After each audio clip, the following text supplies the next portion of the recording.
Thank you for listening to this PodcastOne Sportsnet production, available on Apple Podcasts and PodcastOne.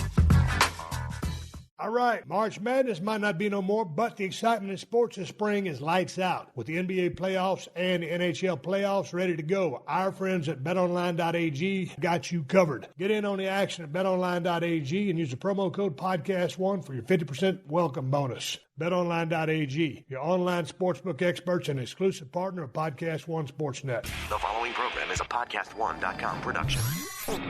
He started in a small town in Texas. Worked his ass off to become one of the most famous wrestlers of all time. We're gonna take care of business tonight, and that's the bottom line. And now he's dominating the world of on-demand audio. And he's doing it for the working man. This is a damn good outlet for me to spew the bullshit off my brain. Yeah! This is Steve Austin, Unleashed. All right, everybody, welcome to Steve Austin Show. I am currently out on vacation, recharging batteries, but just because I'm recharging the batteries, we still got business to take care of. In the meantime, we'll be playing some of the most requested Steve Austin Show classics that have been locked away in the archives. I got a great one for you this week, and here's my producer, Sean, to tell you all about it. All right, thank you, Steve, and welcome to a classic episode of the Steve Austin Show. It's producer Sean bringing you episode number 130 with one of the coolest guys, I think. Well, I've had a pleasure to meet this guy, and he's one of the coolest dudes that I've met in pro wrestling, and that is the fallen angel, Christopher Daniels. Original air date, July 3rd, 2014. This is a two-part episode, so we're just playing the second part where Steve and Chris cover a whole bunch of stuff, including comic book collecting. That's right, Steve gets educated by Chris on some of the finer points of the Chris Claremont X-Men era. Also talking about some crazy Ultimate X stunts in TNA, the origin of the Appletini that Chris would carry around in his tag team with Frankie Kazarian, as well as his WCW neck injury. Many people may not remember that Christopher Daniels had a brief stint at the end of the WCW days, and he was in a match with Scott Steiner where he did end up receiving a neck injury that he worked through for many years. Curryman may or may not make an appearance on this episode, so stick around for that. This day in Steve Austin history, today being April 18th. Today in 1992 in Augusta, Georgia, in a TV taping, a whole bunch of TV tapings going on, we had WCW TV champion Steve Austin and Larry Zbyszko defeating Greg Casey and Scott Allen. That match aired on WCW Worldwide, as well as WCW US champion Rick Rude, WCW TV champion Steve Austin, and WCW Tag Team champion Arn Anderson, with Paulie dangerously in their corner. The Dangerous Alliance defeating the team of Tom Zink, Brad Armstrong, and Marcus Alexander Bagwell. That match aired on WCW Pro. In 1996, in Rostock, Germany, we go to the WWF with WWF World Champion Shawn Michaels defeating Steve Austin. Then in 1997, in Youngstown, Ohio, Steve Austin defeated WWF Tag Team Champion Owen Hart. 1998, in New Haven, Connecticut, WWF World Champion Stone Cold Steve Austin defeated WWF European Champion Triple H. And finally, 1999 in Edmonton, Alberta, Canada, WWF World Champion Steve Austin and The Big Show defeated The Rock and The Big Boss Man. A busy day for Steve Austin on April 18th. I got my information from the history of WWE.com. All right, coming up in just a second, we're going to hear from the fallen angel, Christopher Daniels, on a classic episode of The Steve Austin Show. Even though March Madness is now over, the most exciting time of the year in NBA and NHL is happening right now. The playoffs. To get in on all the action, sign up today for a free account at betonline.ag and use the code PodcastOne for your 50% welcome bonus. Over in the NHL playoff scene, are the Tampa Bay Lightning the clear favorite? Can the Bruins put it all together? Does Vegas have another magical run in them? Will the Capitals repeat? Don't sit on the sidelines anymore. Get in on the action. Don't forget to use the promo code PodcastOne or text BET now to 238-669 to receive a 50% welcome bonus. That's betonline.ag, your online sportsbook experts and exclusive partners of PodcastOne Sportsnet. This is Steve Austin, Unleashed. But you got a pretty good trim there on the side of your dome. A lot of people, got those real dark roots or the head breaks out in bumps. Right. I always tell people, just use regular shaving cream. I use a 2-blade razor. I'm not a fan of the 3s and the 5s because you can't trim the goatee very tight. So I use a twin-blade razor. I go with the grain. What are your secrets for a good-looking dome? Mach 3 blades for me have always been the best. And I shave every day that I have to wrestle. Right. I actually shaved this morning because I hadn't shaved. I wrestled Sunday, and I hadn't shaved. And this morning I was driving down to the gym, and I was like, man, this is a little bit unkempt. I'm going to shave, you know? And so I brought a razor with me and shaved after I worked out. So this is 2 hours, 3 hours old.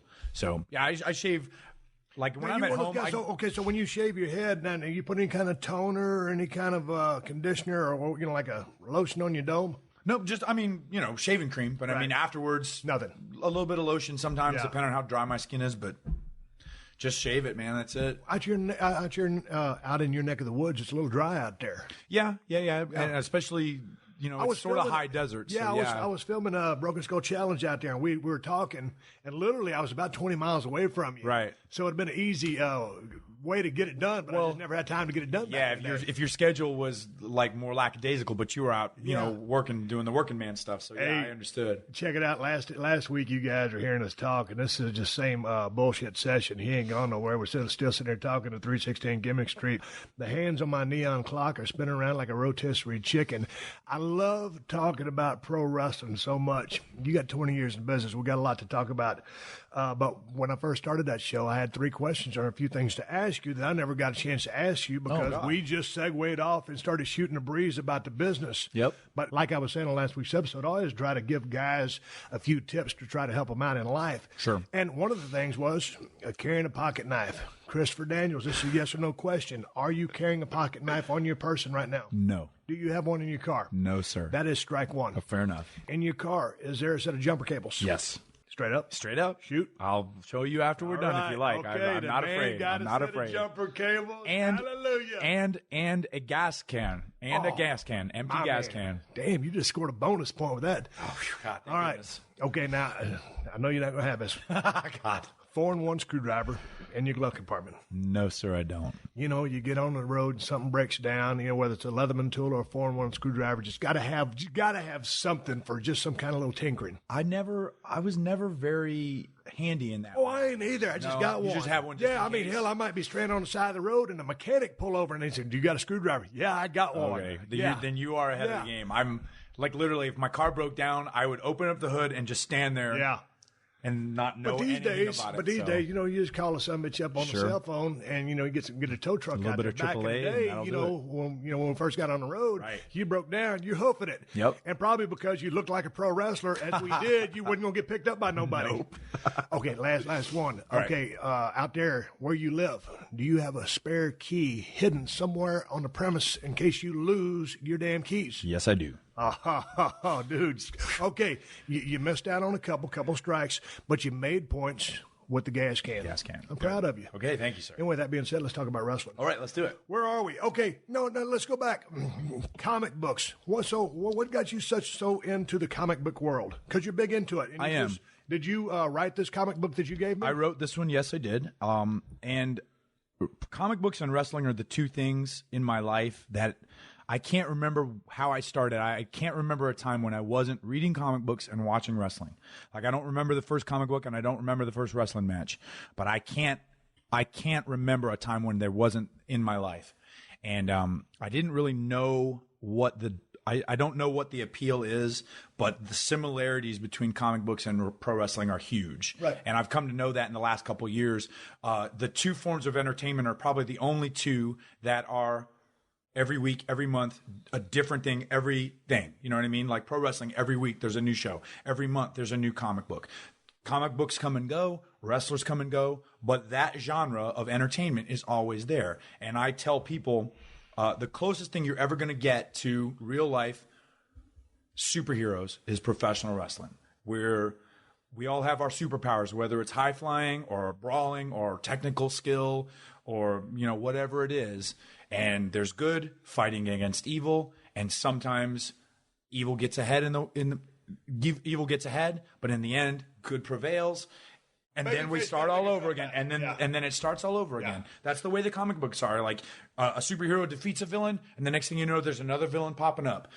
Steve Austin is feuding The Rock, and the next thing you know, here comes Triple H, and on we go. Right. And so to me, like those two forms of entertainment, they're very intertwined, and there's a very big crossover between pro wrestling fans and comic book fans. Okay, so how long are you a collector? Yes. I am, but not as much as I used to be, because I'm more of a reader than I am a collector. Like comic book collecting is only cool if it's very rare. And even the most rare comic book in the world at this point, like made in the last couple of years, there's probably 100,000 of them. So collecting is really more about, not a variety. Like you can't have a surplus of them. Right. So like for me now, there's this thing called variant covers. Like, so I'm holding up Stone Cold Steve Austin #1. They also made this comic book with a photo cover, but they made less copies of that than they did of this type. Right. So like that's more valuable as a collector than the one I'm holding in my hand. And you watch some of these comic books, they're going for stupid money. Some of these things go for $1 million. Sure, yeah. And those are the ones obviously that are older. Like the first appearance of Batman, the first appearance of Spider-Man, those kind of things. They're older, so the less likely that they're going to be in very good condition. Condition goes into how much it's worth, that sort of thing. And in the end, I found this out as a comic book collector, even though I was never really one that had a lot of like gems in my collection, so to speak. A comic book is only worth what someone's going to pay for it. Well, as such as anything, though. Sure. So I mean, like, my wife jokes because I still collect some issues and things like that. And she says, "Oh, this will be like the kids' college fund." And I'm like, "Whoa, baby, I don't think we're going to go for that much. I hope so. I don't think so." So I'm just being realistic. You're a big Wolverine X-Men guy? Yes. Is that your favorite? It was, man. The first comic book that I got into that changed me from a guy that was holding on to comic books under, like in a box under his bed and like, oh, I'll just pick up this one, that one. That changed me from that to the guy that would put them in the bags and the boards. Right. It's a series called Uncanny X-Men, and the writer of that series at the time was named Chris Claremont, and the author or the artist was named John Byrne. That was my first introduction to the character Wolverine and all the characters that you saw in the X-Men movies: Wolverine, Cyclops, Jean Grey, Professor X, and that is one of the most famous runs of artist-writer on a comic book in history. And I think more people go back to that as far as like milestones in comics. In fact, the Days of Future Past movie that just came out was written by Chris Claremont and John Byrne. It's one of the most famous stories in X-Men history. And, it just came out into the movie form last month. That's the thing. I remember way back in the day, I read a couple of Richie Rich comic books. Sure. That's about as far as it went. Right. And I dug them. And the thing I liked most about them was really the artwork. Yeah. But these days, all the X-Men and Wolverine movies, you're a big movie guy. Yeah, right? Pretty much. Yeah. I mean, I'm not overly, I'm not like an artiste. I'll go watch, the stuff I like. But like the Marvel movies, I'm a big fan of. What is it about? Is it Marvel, or what is it about the Wolverine or X-Men that really you dig? I don't know. I don't get it. I'm more of an old school guy. Sure. In regards to movies, I mean, old Steve McQueen, Charles Bronson, that bullshit. Right. Yeah. John Wayne, Clint Eastwood. I think, and this goes back to like the things that you get into as a kid that you carry into adulthood. Right. And that's something that I think pro wrestling is. You don't get into pro wrestling as an adult. You don't become a fan as an adult. You get it as a kid. That. Yeah. And that's how that's how you remain a fan, is if you got into it as a kid. So, like, to me, I got into X-Men as a kid, and I like those characters, and I dug. I can't articulate exactly what turned me onto it, but I liked it so much that I hung with it. And when different writers and different artists would have their take on it, their interpretation, sometimes I liked it, sometimes I didn't, but the characters to me were very interesting, and I would follow those along. And so even the movie interpretations, which don't necessarily follow the comic book interpretations, it's still someone's interpretation. Like it's like a different, it would be like if you were to write a Sherlock Holmes book and I were to write a Sherlock Holmes book.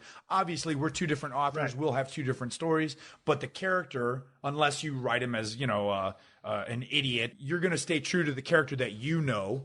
And some of my best friends are idiots. I resemble that remark as much. So, you also read a lot. Yes. Well, what kind of stuff do you like to read? Fiction, nonfiction? Mostly fiction. I'm a big Stephen King guy. I'm a big Chuck. The guy that wrote Fight Club. I don't know how to pronounce his last name, but I think it's Palahniuk. Yeah. I've read everything of his but Fight Club because I knew Fight Club before, but I read a lot of his stuff. It's very stream of consciousness, very anti-establishment, very wacky stuff. That's pretty much it, man. I haven't really ever sat down and read. Dude, but do you have the? I mean, I have a real hard time book.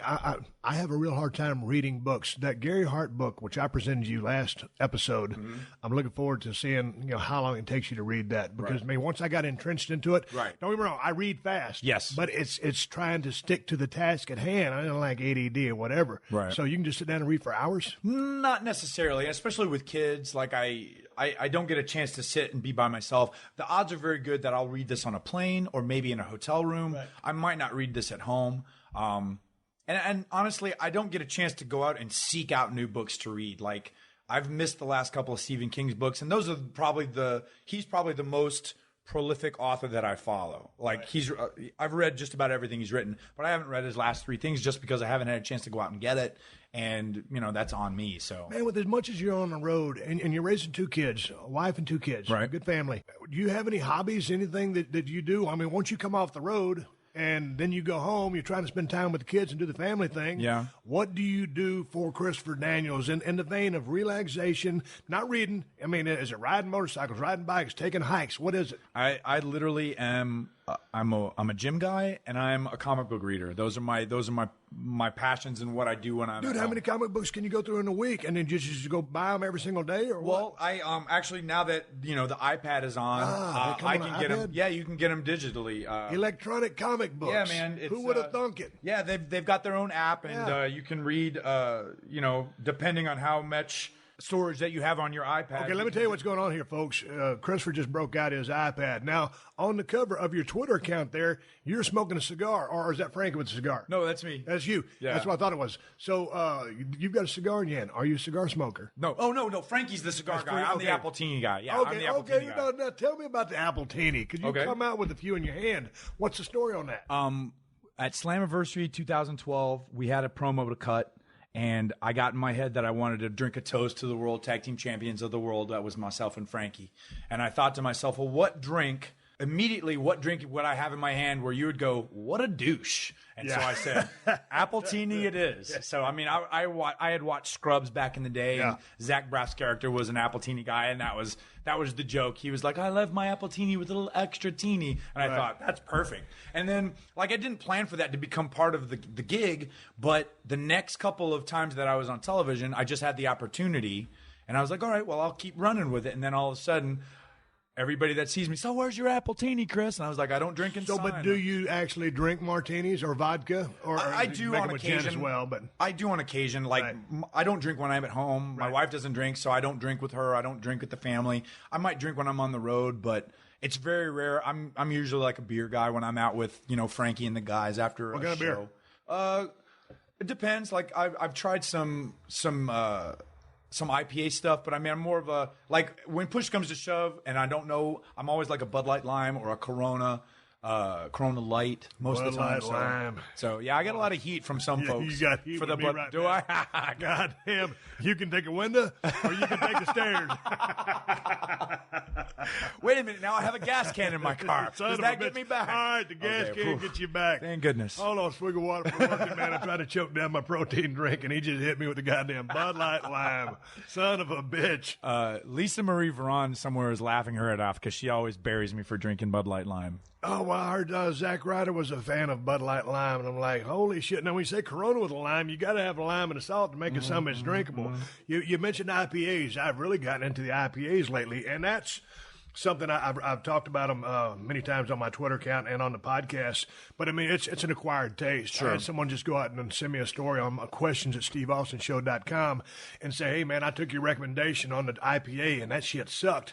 Well, I would have told you the same thing had I just jumped off a Bud Light and grabbed a Sierra Nevada Torpedo Extra IPA, because you got to go. It's a curve. Right. But once you get to it, it's hard to go back to the other side. And in my case, anyway. Yeah, I don't really have a very refined palate, so a lot of the beer tastes the same to me. And so, like, I'm trying. And literally, a lot of it has to do with you because I'm hearing about all these different IPAs. I'm like, oh, I should give this a try and broaden my horizons rather than just stick with the same old, same old. Right. So, trying, like, I'm much more of a lighter beer guy, obviously, because I'm not a big fan of, like, drinking a beer and then feeling bloated and ucky and whatever. Oh, and IPA is definitely a beer you sip. You don't just sit there and drink it like a light beer. I mean, Right. just, take, for example, this Sierra Nevada Torpedo, which I love. That's a 237-calorie beer. Mm-hmm. Man, during hunting season down at the ranch, if I'm drinking 6, 8 of those a night, well, I'll put on a drum, which I'm still trying to take off right now as we speak. So a lot is to be said for the light beer or, Sure. the beer that are under 125 calories. Yeah. I mean, we're still. Well, I'm still wrestling without a shirt on, so I have to do something. So, Okay, so until I get a singlet, then I can. Will you one day go to the singlet of the shirt? Hey, with that being said, you're 44. Right. I watched the pay-per-view last week. You're still moving around like spring chicken out there. How do you feel? I know you had some neck issues at one time, a bad injury. Yep. Could have damn near been paralyzed. Yeah. Let's go through the whole process. Feet, ankles, knees, hips, on the way up. How you feeling? I actually feel really good. I think the worst thing I can say about me is now it's gotten into my head.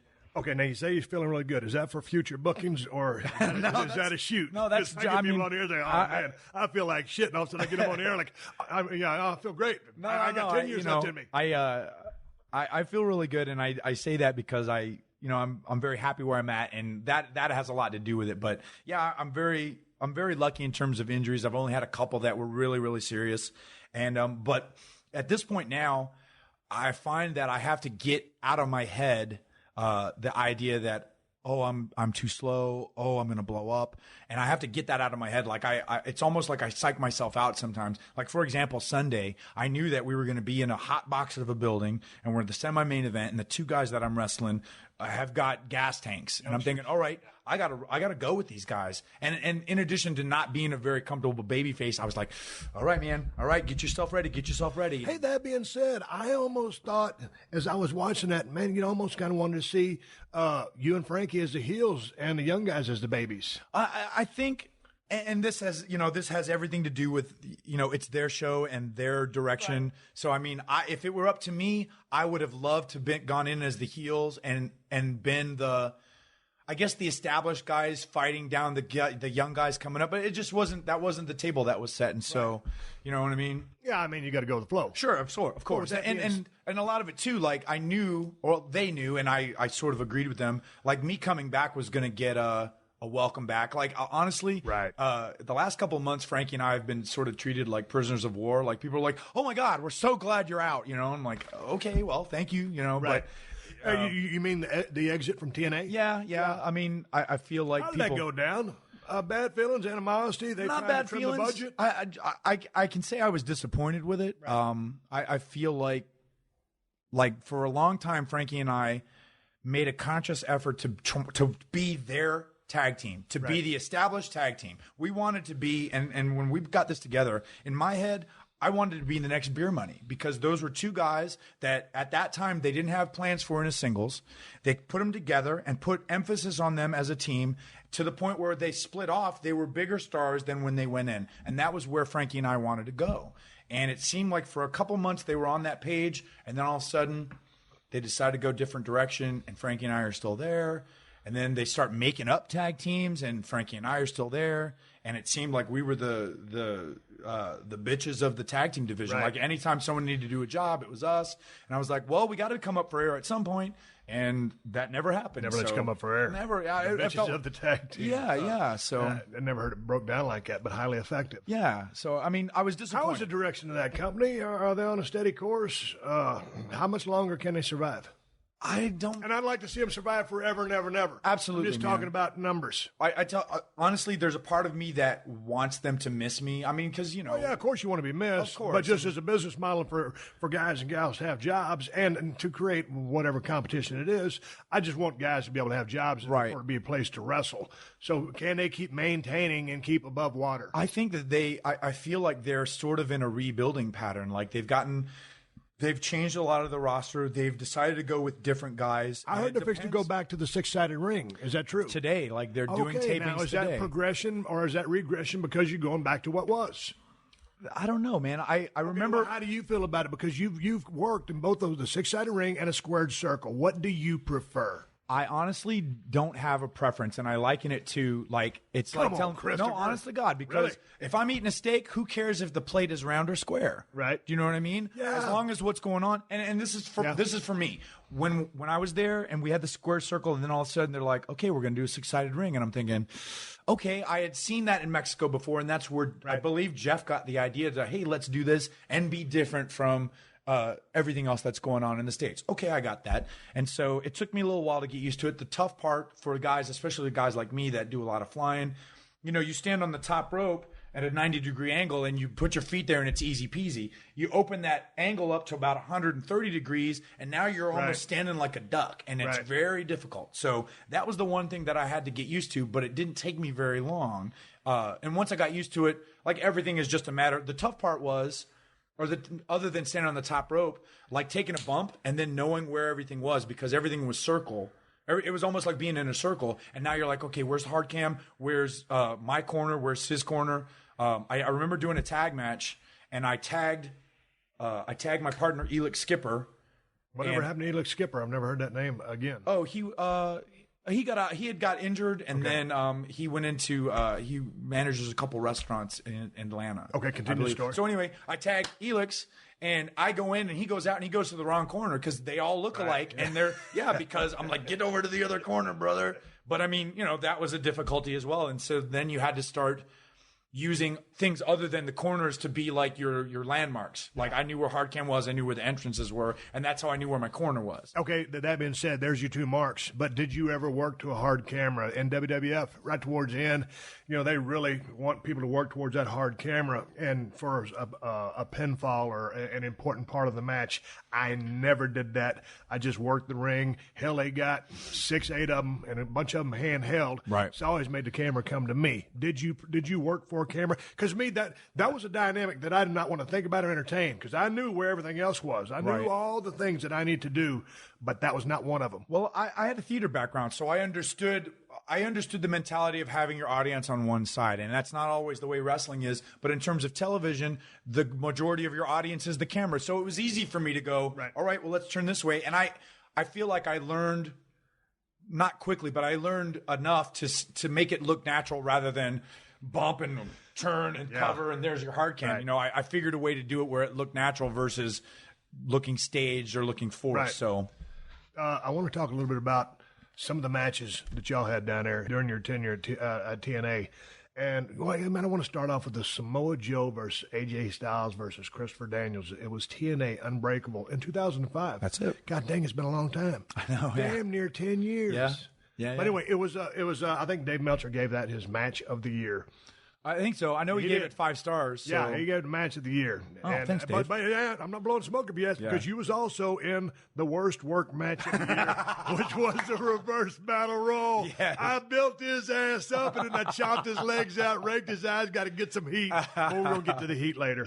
Let's talk about that 3-way match, because, dude, that was a hell of a match. I love what Samoa Joe does in the ring. Big man, but he's very agile. All the kicks, all the dynamics that you bring in, of course, the phenomenal and AJ Styles, an incredible athlete. I know you guys are good friends. I always hated those. Now, of course, I was never a part of one that could approach the level of athleticism and the stuff that you guys were doing. But that being said, and also I can't remember the goddamn thing. I like a fishbone, and then I want to fill in the blanks out there. Right. So how long did it take to set up that match? Because it was a killer match. Thank you. I loved it. It didn't take us very long. We all sort of had a similar mentality, so we were all working together rather than we never had a lot of this when we were putting the match together. So that was in our favor. And honestly, back in the day when I first started, when the 3-way dance and the triple threat, whatever they call it, or the different names, at first you think to yourself, well, God, we have to have from start to finish figured out, because we're not ever going to be. We're going to be separated. There's going to be times when this guy's not here, and how do we communicate with that guy? Right. And I figured out, this is the spot where exactly. So then I figured out, in the same way that you talk about a fishbone, I figured out a formula to do a fishbone for a triple threat. And now when people ask me about it, I tell them, here's what you do. And then in between, you can call shit on the fly. Right. So, I mean. Dude, how much ad lib could you have in that thing? Well, you'd be surprised. That particular match, Joe started to go home early because we had two things that were sort of similar. So he started to do the second one instead of the first one. And if he had gone home with the finish there, we would have gone off the air probably 10 minutes early and we probably would have got yelled at. So like the minute I brought the belt in, that was supposed to be the finish. Right. And then we had to go another 5 or 6 minutes. So that was all on the fly from that until the end. I swear, yep. Boy, I tell you what, had he done the go home, and then you're talking, y'all had 10 more minutes of match. Or 10 more minutes of pay-per-view time. You guys, constantly doing something. Right. I got to ask you, out of all the interesting offensive moveset that Samoa Joe brings, the Muscle Buster. Yeah. God, looks like, I love it. How's it feel? It depends, man. There's two versions. There's a I'm your friend version where he lets you go, and there are times where he'll hold you until the very end. Yeah. I had the misfortune of having to take that damn thing on a chair. Oh, brother, that sucked. Okay, so why did you have to take it on a chair? They did an angle where Joe turned heel, which I hated, but that was their decision, and so they did a deal where he turned on me, brought a chair in the ring, and dropped me on the chair. And because you're all sort of bent up, your spine is sort of flexed. And so, like, I felt it hit one of my bones, like right in the chair. And I was like, And so I was like, God, I can't, So it's a tight bump. It can be a tight bump. Speaking of chairs, one of the things is you went to wrestling school there in Chicago. Right. One of the things they don't teach you is swinging a chair. Right. Did you swing a lot of chairs during your career? Because I'm watching running into some and the throw type technique, but not just lambasting someone. My point is, no one really teaches anybody how to swing a steel chair in the business of pro wrestling. It's kind of one of those things you learn on the job. Right. And it's either going to be good or it's going to look like shit or you're going to kill somebody. Yep. There's a couple of ways it's going to turn out. I tried one time to throw the chair, and I did it.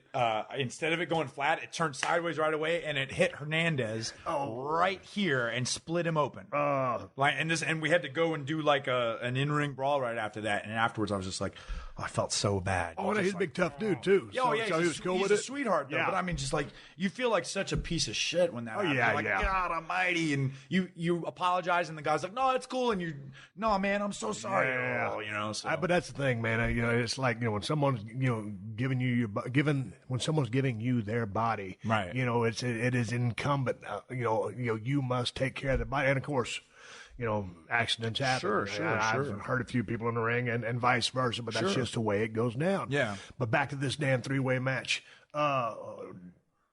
When you get done with that match, did you know you knocked it out of the park? I did at the end, and I literally I don't know if you can see it on the tape anymore, but I literally broke into tears a little bit because I like everybody, the feeling and I felt an emotion, and it didn't fit. Like how I felt didn't fit the way the match was going because, I was happy as hell, but I had just lost the belt. So I started to cry legitimately, and played it up like, oh, I lost the belt. No, but I literally was welling up because like, man, that went really well. Everybody was there. The thing I liked about that match so much, it was like, the Ring of Honor pay-per-view that what I just witnessed.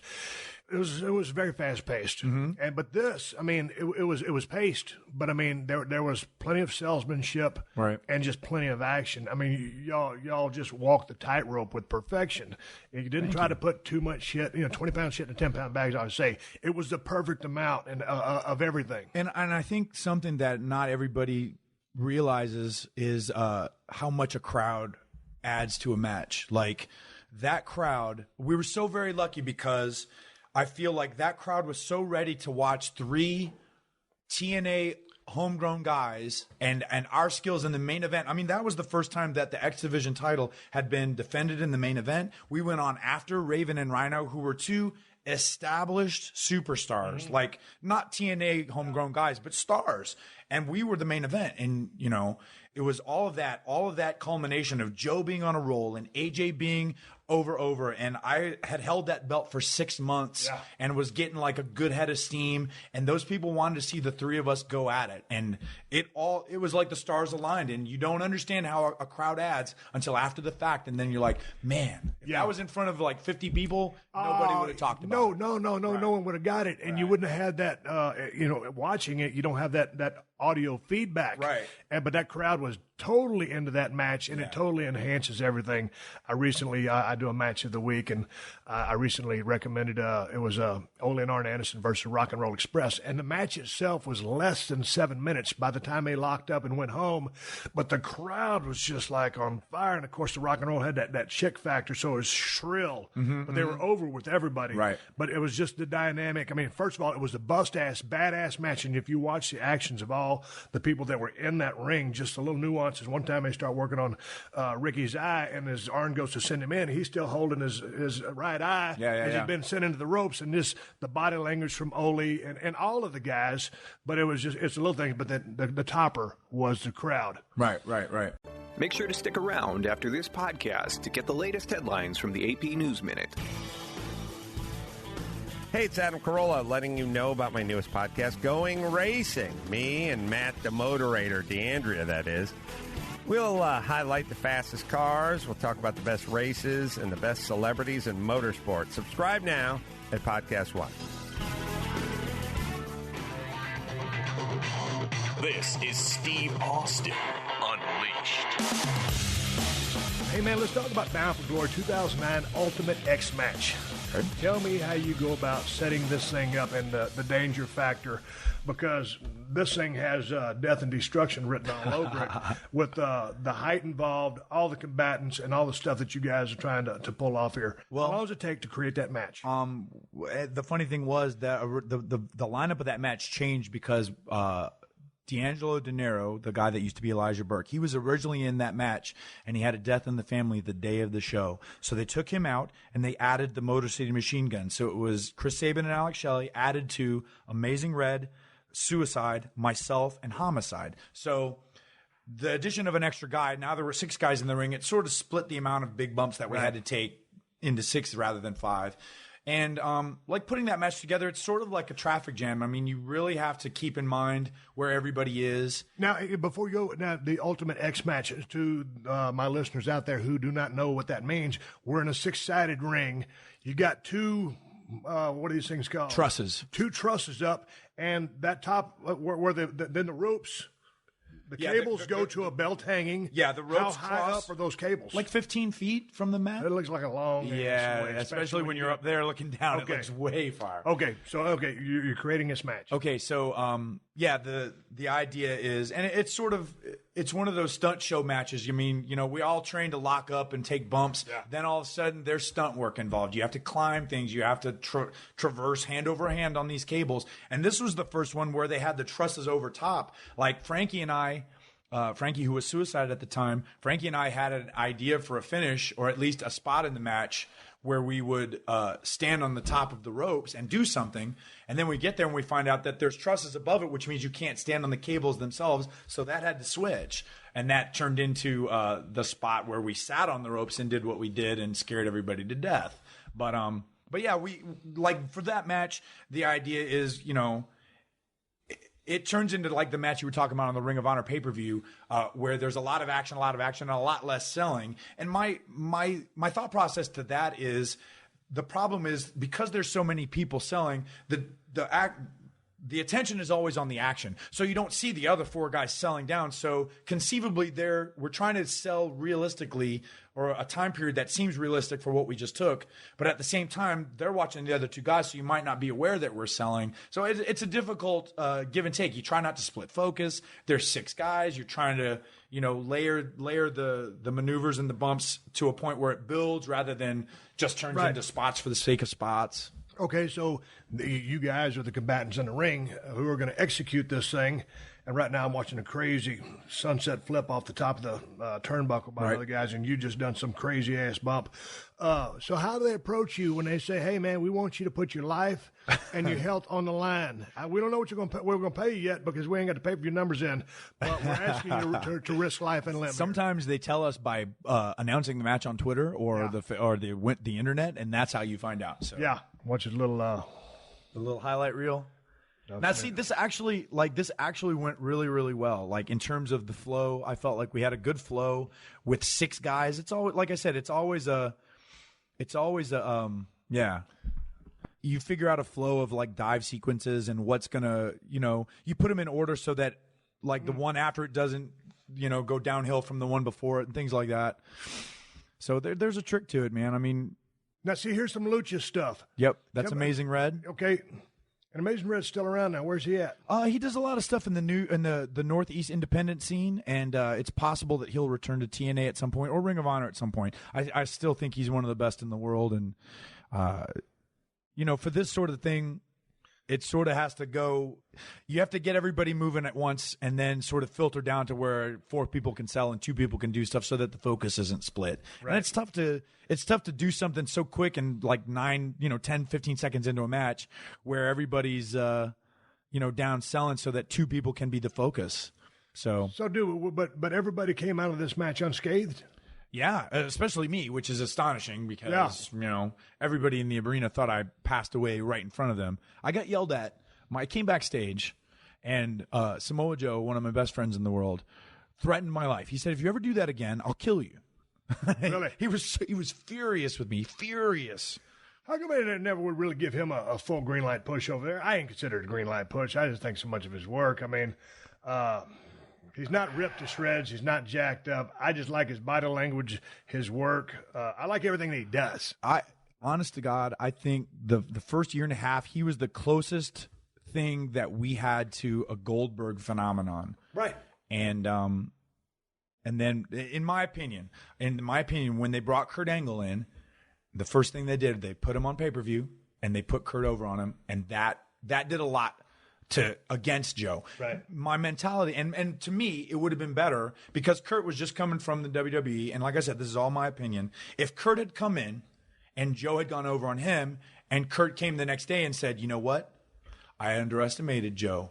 I underestimated TNA. Right. Exactly. And then Kurt comes up and vanquishes Joe in the end. I think that would have done a lot more for Joe. It would have done a lot more for TNA. And I think the mentality was, Kurt's a world-class athlete. He's a former world champion. Let's establish him in TNA right away. But I think that was the wrong opponent to establish him thusly. So that's my opinion. That being said, how good is Kurt Angle? He's a machine, man. Yeah. He is a machine. And I mean, to the point now. To me, he kind of looks like he's beat to shreds. But, again, when he came to WWF back in the day and coming from, a 1996 Olympic gold medal winner, I never saw anybody gravitate to the business of pro wrestling as fast as him, and nobody. I actually, I did one of the dojos that Dory Funk Jr. trained at the thing, and I was in that with him. Yeah. I was in that with him.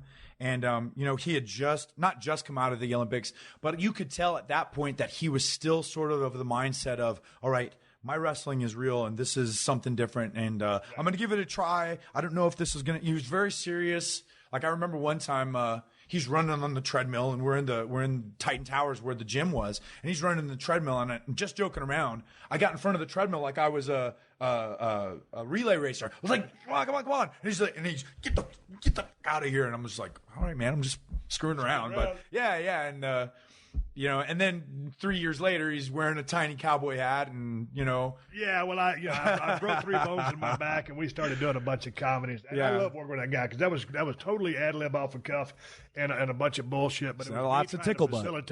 Yeah, a lot of tickle butt coming from Stone Cold Steve Austin, just in the vein of saving his job and trying to maintain television relevance. But anyway, back to the task at hand, talking about Christopher Daniels, dude. I had no idea, and when we were talking on the phone, you thought it was common knowledge that everybody knew you was Curry Man. I guess everybody knew but me. I love that goddamn gimmick, guy, whatever you want to call it. How did that come about? Well, first of all, let me preface this whole next part of this podcast by saying that I'm not Curry Man. It's obviously a Japanese guy. You listen to him, he's obviously Japanese. But in April of 99, I went over to Michinoku Pro Wrestling, which is a small independent company, sort of an ECW style company in Japan compared to New Japan, All Japan. I did a tour as myself, like a 10-day tour, and they said, okay, we want you to come back next tour, but we're going to give you a mask gimmick. Every 4 years, they would do a tournament called the Masked Man Tournament. It was basically a round-robin tournament over the course of like a month and a week. And so I said, okay, well, what's this character you're going to give me? And the guy that was talking to me didn't speak English very well. So he goes, something food. And I was like, okay. So I come back the next month, And I get off the plane and I get on the bus and the guy's like, you are Karema. And I go, all right, I don't know what Karema means, but okay. Then they hand me a T-shirt with the names of the guys on the shirt, like this is the tournament shirt. So I look at it and it says Curry Man. And I go, what the fuck is a Curry Man? I have no idea what that is. So I find out the guy that was Hakushi in the WWE, his name was Jinsei Shinzaki. It was his idea. There's a comic book character over there called Curry Cook. And the gimmick was the guy had a plate of rice and curry on his head. And so this mask is given to me. And it basically looks like a yellow pumpkin with a sailor's hat on. Yeah. But it's supposed to be a plate of food. And I get it. And they say, okay, they don't tell me this, but I get this from like the broken English. They're like, okay, you're from India and you're Curry Man. And I get it. And at that point, everything to me was serious wrestling. And I'm like, what the hell am I doing with this? And so I didn't know anything about it. So for the first week, I pretended like I was Apu from The Simpsons. I would hit a move and I'd be like, oh, so sorry. Yeah. And I thought, nah, that was flat. And literally, like the first 2 weeks, I would we'd get done and we'd go to the bar or whatnot, and I'd just drink. And I'd be like, God, what am I doing? Glug, glug, glug. So finally, about 3 weeks in, Gran Hamada, who was one of the aces there, the older, the veterans, one of the veterans there, he finally said, just wrestle, man. Don't worry. Stop. Just wrestle. And so I went out there and did my stuff. And slowly but surely, they put me and another wrestler named Superboy with these 3 guys out of Ultimo Dragon's gym called Crazy Max. It was Shima, Suwa, and Sumo Dandy Fuji. And so they put the 5 of us together as Super Curry Max. And we were the big heel faction.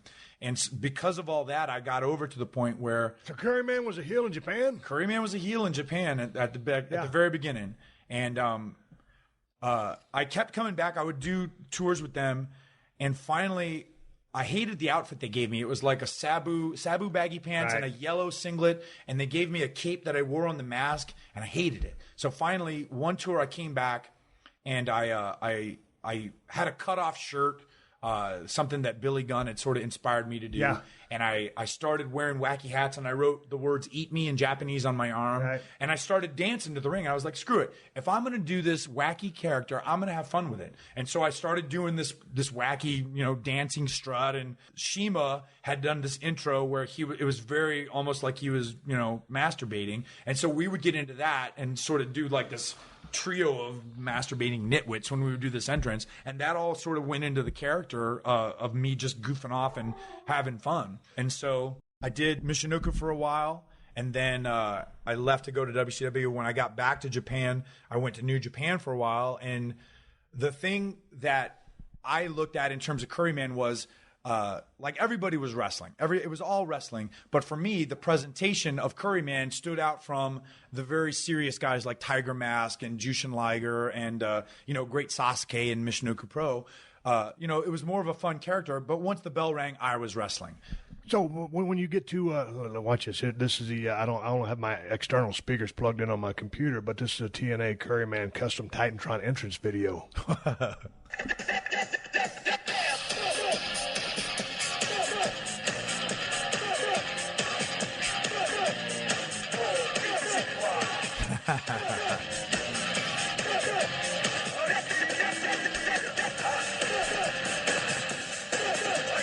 Thank you, Dale Oliver. He's the man that made that.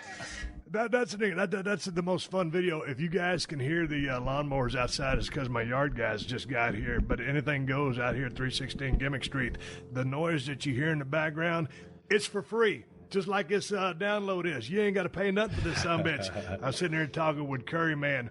So you're a heel over in Japan. Right. You're having good success with it over there, but all of a sudden you come, you're in TNA, you're wrestling as Christopher Daniels. Right. When do you say, hey, I got this other guy, I can be Curryman, or do they pitch that to you? How do you become Curryman in TNA? Okay, I was doing an angle with Sting, and this was the deepest I ever got to be the Fallen Angel. They... there was the religious, I'm God's chosen guy and God doesn't like you and blah, blah, blah. And I was doing it with Sting. And they never really put me with Sting 100%. I felt like I was interacting with Sting, but I was never Sting's main priority. And so we finally got to do one match. And then he beat me clean, and that was the end of it. And I was like, what the hell's going on? So I was a little bit frustrated. I go to Dixie Carter, and I said, I don't understand why you guys are using me in this way. What's going on? Why is this happening? And she basically told me, well, see what you can change within yourself to make them do this differently. And that was me going, finally, I looked at it and I said, okay, you know what? I'm tired of trying to explain to you why I'm the fallen angel. Let's do one of two things. Either the fallen angel is a cool name in the way that Nature Boy, Ric Flair is a cool name, or Heartbreak Kid, Shawn Michaels, because Shawn doesn't literally break hearts when he's in the ring, so who gives a crap what his name is? Fallen Angel is just a cool name, or I could do this. I could be this fun-loving, wacky, dancing character named Curryman. And so they came up with the idea where I was fired. And originally, I thought the idea was going to be I was going to be like the yellow dog. Like I was going to come in and speak as myself, right, and tell everybody, of course, I'm Japanese. Listen to me, and talking like myself and be like, no, of course, I'm from Japan. And Jeff Jarrett's idea was like, no, we need you to cover your body up. We want this gimmick, the Feast of Fire. Kayfabe. They didn't want you to do nothing. This isn't Christopher Daniels. This is a guy named Curryman, and he really is from Japan. Right. So the idea then, the bodysuit came around, putting hair in the mask came around, coming out with the accent, which ended up basically I pretended like I was Jushin Liger because that's exactly how he talks to me. Let me talk to Curryman for a second. Curryman, all right, just a moment. Hold on. Steve-san. Konnichiwa. Curryman, very happy to be here. First time podcast, but very glad, happy. No open can whoop ass, audio whoop ass for me. Yeah. We're going to try to. Curryman, I just got to ask you. You came from about 60 miles out. How was traffic this morning? I take a cab, so I strip and back because Curryman have no driver's license. Curryman, in Japan, steering wheel, different side car. So in USA, you driving wrong side. You understand? Yeah, we're driving on the wrong side of the road. But are you driving in Japan or are you riding a bicycle? Because I was only on 3 tours of Japan, but man, people over there ride bicycles like a motherfucker, and they love to smoke cigarettes. What is it? Is there a lot of pressure over there? You smoke, Curryman? Do you smoke cigarettes? No smoke because Curryman very. How you say? In shape, fitness. So, Curryman running, no bike, no driving, always running, no smoking, maybe skoshi alcohol sometimes, maybe sake or something, maybe beer, something. Then training, always training. Okay, but now over in the States, I mean, do you like just a good steak, or do you like Mexican food? Is it always curry for you? Is it always... No. Different. Every time different. I come to America, maybe steak or chicken or rice bowl. You understand rice bowl? I dig rice bowl. Like Panda Express. Chinese food, but still good because Curryman, rice, very good. Mexican food, so. Not always. Mexican food, sometimes gas, flatulence, fart. So bad smell. Bad smell. You understand bad stomach. smell? So. You ever make a bad smell in the ring? No, never. Curryman always respectful. Never shit pants. Yeah, but that's good because you wear the yellow tights. Yeah, no high. Curryman shit pants. Yes. Not good.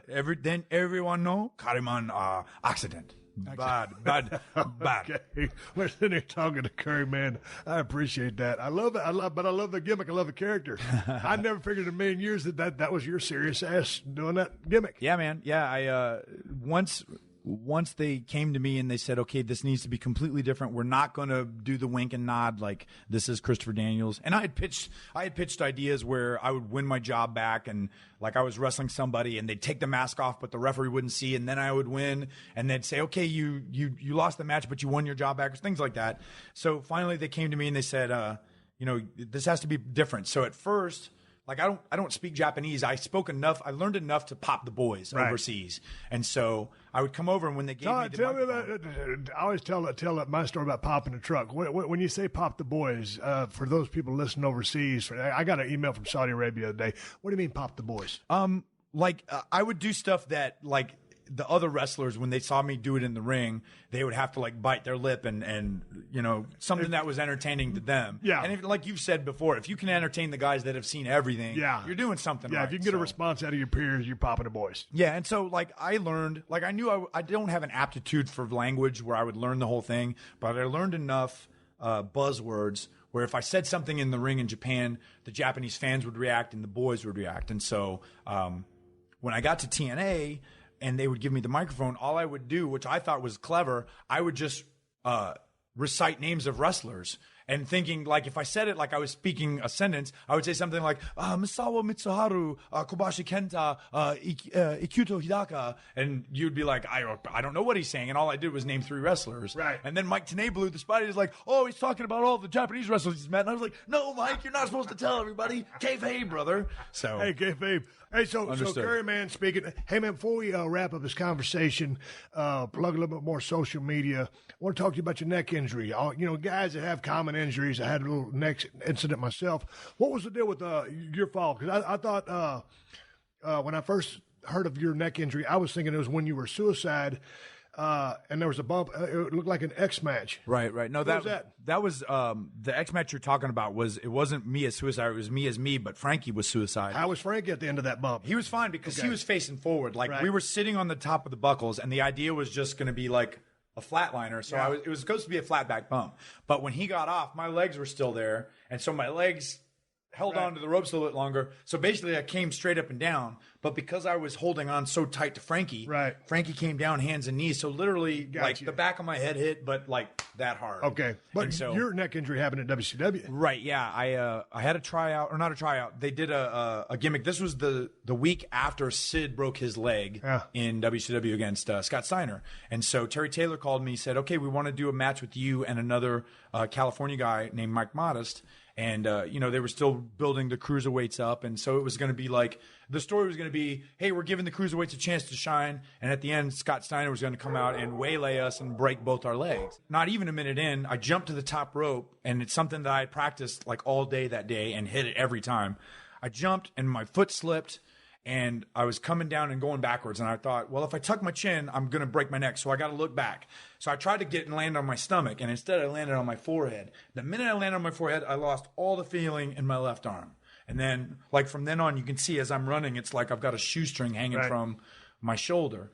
And so, but I knew I couldn't sit down. I knew I couldn't, like, stop the match. So I ended up wrestling another 5 minutes and, Mike Modest is suplexing me, and it looks like he suplexes me on my head. And I actually, like everybody backstage, if you watch the match back, like I feel like I didn't sell anything because the minute it happened, I stopped thinking of anything except, am I hurt for real? Am I hurt permanently? I had no idea. Yeah, that was the worst thing. It was the worst stinger I'd ever had. And it lasted, like I had no feeling in my arm, and I couldn't raise it any higher than that for almost 2 months. Okay, now, dude, did you go to the doctor after the match or during the 2-month stretch where you can't move your arm? You didn't go? I did. I went and saw him, and he just said, oh, we think you're okay. MRI? I didn't get an MRI, man. I couldn't afford it back then. I was literally, John Independent at that point. So, and I ended up wrestling like that next weekend. Like that happened on a Monday or a Tuesday. Yeah. I had shows on the weekend, and literally I would lock up by grabbing my own wrist and throwing it up on brother's shoulder. And like I wrestled that weekend, like literally one-armed almost. So, how long did it take the arm to come back? Like 6 weeks, 2 months. Have you ever had an MRI? Yeah, I had an MRI. Okay, so how's the neck? It's okay. I mean, I know that at some point earlier in my career, I cracked a vertebrae because I went to a chiropractor once and he showed me my x-ray. And like all the bones are square except there's this one that looks like an hourglass, and he points to it and he goes, you see that right there? You cracked that vertebrae at some point in your life and it's healed up. And I'm like, I broke my neck and I had no idea. I kept wrestling. It happened at some point and I don't know when. So yeah, but I mean, at this point, like sometimes you can tell when I'm protecting myself. Like I won't whip my head back really hard, but it's what it is. I'm very cognizant now of taking head bumps, pile drivers, like any sort of wacky form of pile driver. I'm very like, hey, I don't know if I can take this. Yeah. I have to really trust the guy to really go full bore into those kind of things. So, man, but to that point, isn't the pile driver overused because no one ever uses it for a finish? I mean, it's certainly prostituted just to be another. I don't know if the pile driver is anymore. I think the DDT and other things like that are obviously the pile driver. I feel like it's almost the regular pile driver. I feel like that's almost getting a resurgence because no one had been using it for a finish for a long time, and in the way that what's old is new again, people are like, all right, well, no one's been using this for a finish for a while. So, like, for example, now Eric Young is using it as his finish in TNA again. And because it's been such a long time since anybody's used it. They're protecting it at this point for him. Right. But yeah, I mean, a lot of the head bumps, nobody really does the tombstone anymore. Right. Other than, Taker. Yeah. For that reason, I think, because they were, everybody knows that's a Taker thing, and even outside of WWE, they're like, I don't want people to think of Taker when I'm wrestling, so I don't want to do his stuff. A lot of those things are, all of that stuff is sort of prostituted at some point, because at some point, if it's a finish, then it can be a false finish, and then the more you use it as a false finish, you're like, all right, well, how many times do I have to hit you with this thing that used to waylay people and put them out for months before you'll get beat? So. Right.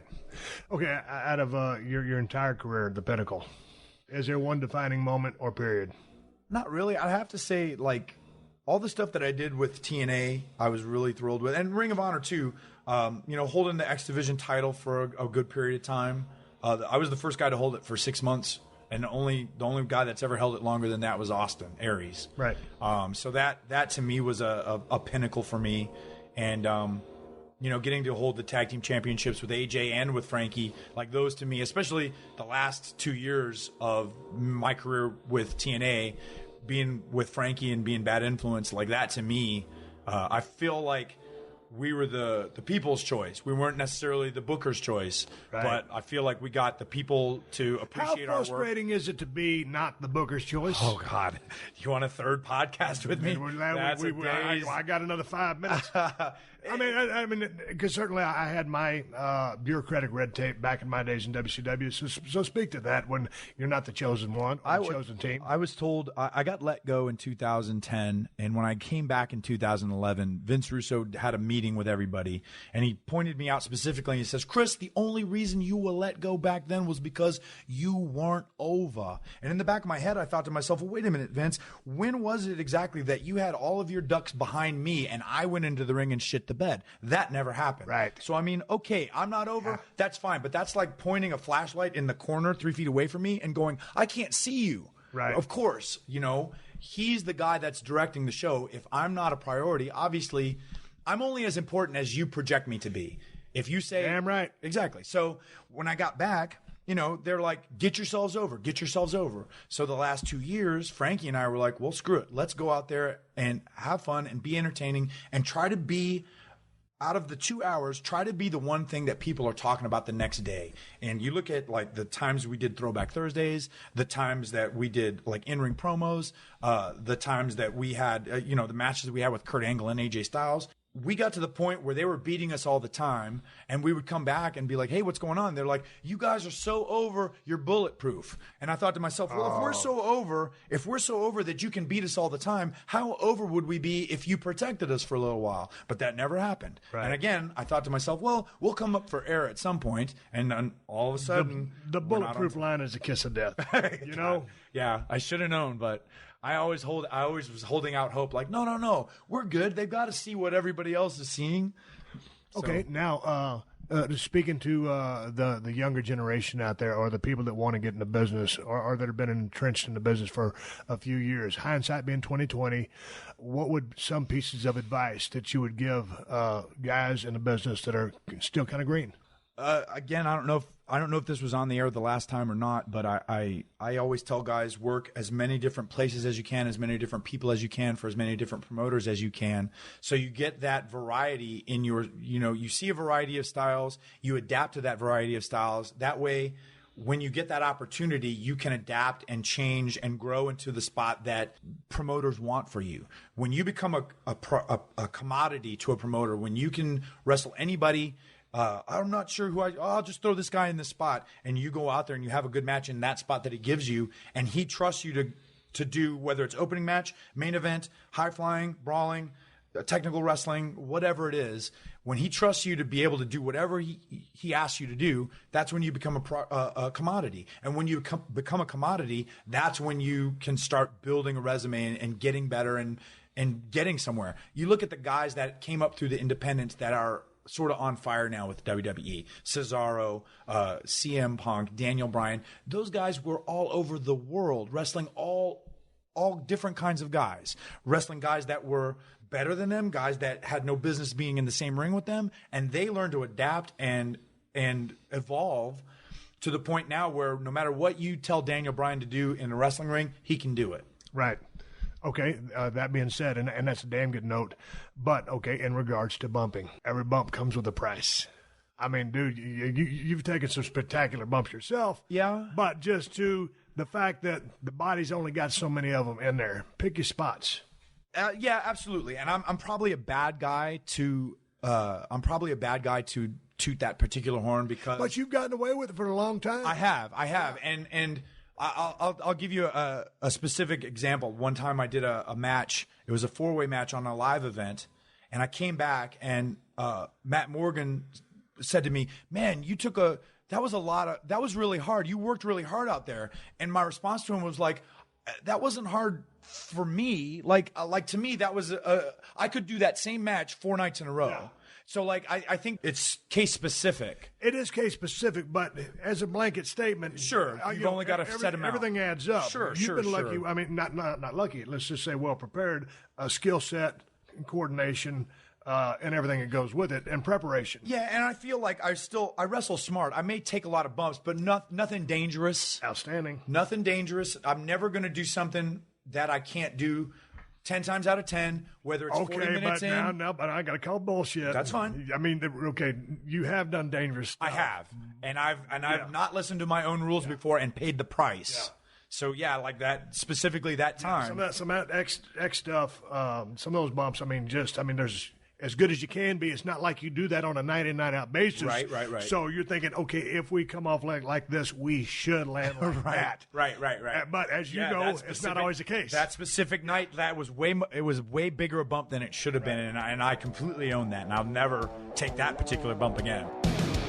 Hey, let's give big ups to Geico for supporting the podcast. Go to geico.com, and in 15 minutes, you can be saving 15% or more on car insurance. That's right. Save hundreds of dollars on car insurance at geico.com. Extra money in your pocket? It may just be the most rewarding thing you do today.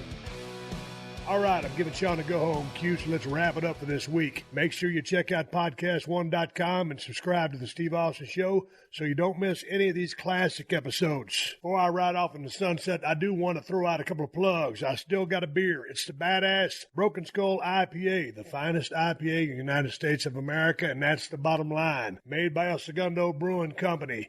You can find Broken Skull IPA at Whole Foods and Total Wines if you live in Cali. If you ain't in Cali, you're probably SOL. And if you're looking to get a badass pocket knife, I got 2 for you. Cold Steel Broken Skull Knife, Cold Steel Working Man Knife. Get them at my Amazon store, Amazon.com/shop/Steve Austin, or go to the Cold Steel Knives website and check out all their badass knives. Also, one more big shout out to all my sponsors to make this show possible. That's how I'm able to bring this show to you free twice a week. Please support them because they support us. For more info, check out the podcast description to this episode for details. Folks, I am on social media, Twitter and Instagram, at Steve Austin BSR. Folks, I'll be back soon, but until then, my name is Steve Austin. I will catch your ass down the road.